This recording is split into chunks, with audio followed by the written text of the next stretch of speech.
คุณแม่พ่อควรยอมลุกใส่ห่วงอย่าเจ้าจงอย่าทิ้งช่วงด่าพ่อตีแม่จำจงจำเด้อเจ้าคนป้อนเขาบุญคุณหลายแท้ย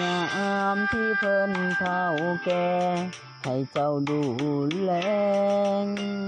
แถมคุณเมื่อโอนเมื่อยามแต่เจ้าลงผิดให้คนบางกาชีวิตแล้วบ่คิดฮอดป่าบุญดวงใจเจ้าลงเสื้อคำเมียผัวแล้วเจ้ากลับมาทำซัวต่อผู้ที่มีพระคุณเฮ็ดให้แม่ห้องไห้น้ำตาไหลบุญฝากไว้เด้อคุณบ้ากรรมมันผู้ใดที่เฮ็ดให้แม่ห้องไห้ยามมันตายสิตายเป็นสัมภเวสี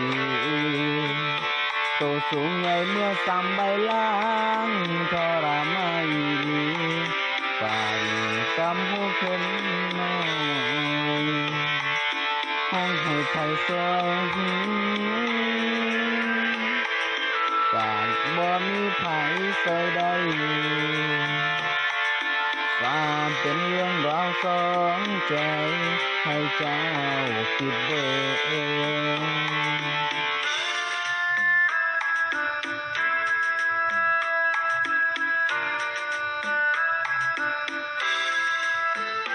เมื่อโอนเมื่อยางแต่เจ้าลงผิดให้คนบางกาชีวิตแล้วบดคิดฮอดป่าบุญดวงใจเจ้าลงเสื้อคำเมียผัวแล้วเจ้ากลับมาทำซัวต่อผู้ที่มีพระคุณเฮ็ดให้แม่ห้องไห้น้ำตาไหลบุญรักไว้เด้อคุณบ้ากรรมมันผู้ใดที่เฮ็ดให้แม่ห้องไห้ยามมันตายสิตายเป็นสัมภเวสีโตสูงใหญ่เมื่อซ้ำใบล้างทรมานอีหลีไป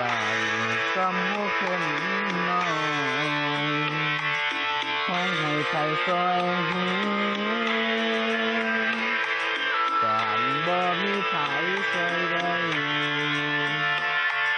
ความเป็นเรื่องราวสองใจให้เจ้าคิดเบิ่ง